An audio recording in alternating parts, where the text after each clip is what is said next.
What's going on, my fellow Kino Lords? So today I'm going to be reviewing Memoir of a Snail, which is an R-rated stop-motion animation and is written and directed by Adam Elliott, and the voice actors in this movie are Sarah Snook, which I personally know from Succession, and Cody Smith-McPhee, which I also personally know from Power of the Dog. So Memoir of a Snail is a film that I actually should have watched like 3 weeks ago. I went to the early access live Q&A screening at my local AMC, and I got to see the live Q&A thing. That was really awesome, got me really hyped up for the movie. And then the screen just went black, and we waited patiently for like 10 minutes and nothing was happening. So me and a few others went up and told the staff, hey, you know, what the hell, we're waiting, the movie isn't screening. And they were like, okay, we fixed it, it's up now. So we go in there and watch it, and when we get in there, it's like some weird like live stage plays, like Top Gun opera thing. I don't know, but it was really disappointing, and they, at the end of the day, they couldn't play the movie. So I didn't get to see it, unfortunately. But now, you know, today's a new day. I'm here. I finally watched it. And, you know, the only thing that I've seen from Adam Elliott, I'm not sure what else he's made. But the only thing that I've seen from him before this was Mary and Max, which is a lovely movie. Really, really loved that movie. And I mean, even if I hadn't seen anything from this filmmaker, I still would have been very excited to see this, because not only is it a stop motion animation, but it's an R-rated stop motion animation. I mean, how often do we actually get this? I mean, the art of stop motion in film is already, you know, it's more of a rarity nowadays. I mean, luckily it's not like a lost art form quite yet. But, you know, the amount of them that are being made, it's quite rare to come across, and especially if it's R-rated. So to see a movie where like money wasn't the prime motive to make it, and it's just clearly like a passion project brought to life by a bunch of people who just really believed, you know, in the concept and believed in the work, it's really special, and I'm always going to support that, and I'm always going to be excited to see movies like that. So with that being said, after watching Memoir of a Snail, this movie was so good. This movie is so fucking beautiful, so emotionally compelling, heartbreaking, in some ways uplifting in its own dreary, grim way, and very life-affirming. And this was a much more moving experience than I anticipated. I mean, I knew that I was going to appreciate it just because of the craft. Yeah, really just because like of the art behind it and everything. But I didn't really expect to be so moved by it and to be so compelled by it. I mean, I was crying periodically throughout this entire movie. And especially with like the last 20 minutes, it was just like constant like nasal congestion and just waterworks galore.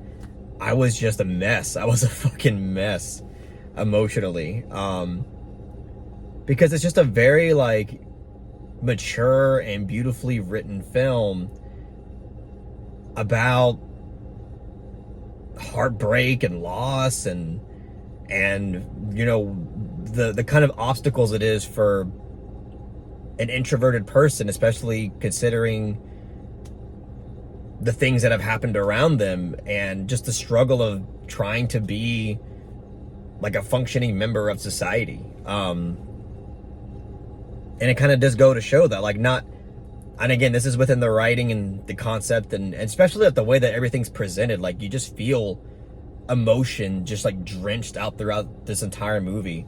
But I think it very well demonstrates how, you know, not everybody has so many people to rely on. Like, not everybody, you know, grows up showered in love and showered with, you know, a big family that all love them. Like, some people only have like a special select few.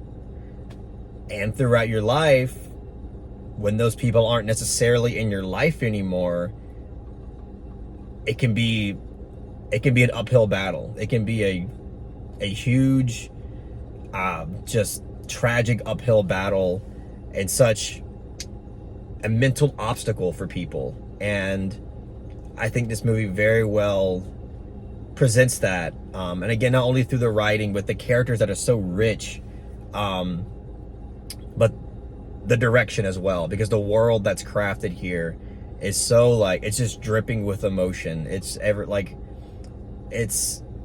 I'm just astonished, really, with pretty much everything about this movie.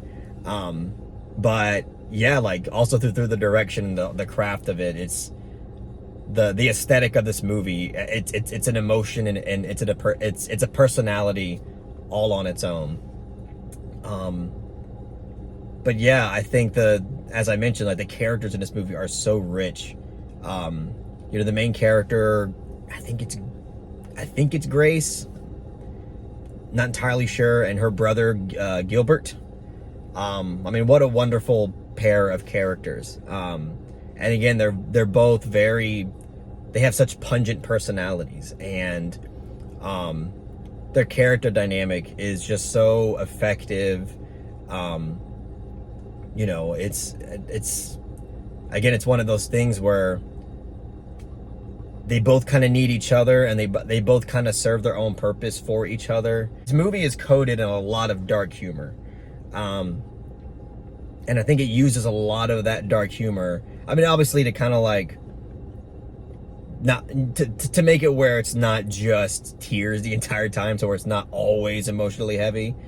But it's almost just kind of like gives people like the sense of laughing through the pain kind of thing. Yeah, I mean, really, like if I'm trying to think of any criticism, it's mostly the fact that this entire film is narrated through the main character's voiced by Sarah Snook, as I mentioned. And there's so much of it that, again, is like she's explaining everything that happened before the present scene, and it leads up to the present scene later in the movie, and it's all narrated. And honestly, I think that style is done really well through the film. I think it's done incredibly well, to where, honestly, like, I don't mind at all that the whole thing is narrated. But there's like a few moments where I feel like the narration kind of spells things out too much. Like in terms of like the messages and the themes of the movie, I think there's a few moments where it's like, kind of like hitting us over the head with what he was trying to say. And I think maybe could have been a little bit more subtle here and there, and kind of allow the audience to extrapolate these things on their own. But really, other than that, that is like the only criticism I have of the movie. Otherwise, like, I enjoyed every element of it. I think there's so much here. I was a mess after this movie. I'm still trying to digest like all of my feelings, because it was a lot. It was a lot. It's one of those movies, like if I don't reel it in enough, like if I don't have the discipline to just really just calm down, I'm just gonna be crying in a corner for God knows how long. Just very, very effective stuff. Very effective stuff. So yeah, I think that's all I'll probably say about it, honestly. I really enjoyed it. I think this is a beautifully crafted film, beautifully written film, filled with just mountains of depth and insight and emotional maturity. And again, definitely a movie that's dedicated to the more introverted human beings, who, again, like, just kind of have a day-to-day struggle, socializing and, trying to feel normal. And I don't know, it's really great. It's really great, guys. I enjoy this movie a lot. So, look, I'm going to give Memoir of a Snail a solid 9 out of 10. I don't know. I don't feel exactly comfortable giving this a perfect 10 out of 10 right now, but it has the potential, maybe on rewatch. But I remember there were like those moments where I feel like there was a few things that are just kind of like spelled out a little too easily to the audience. But that's like the only criticism I have. Otherwise, this movie's fucking flawless, and I really enjoyed it. So, that's all I got to say about it, guys. If you really enjoyed what I had to say about the film, just give it a thumbs up and share it amongst your friends. And don't forget to subscribe to the channel to be updated on more film-related content.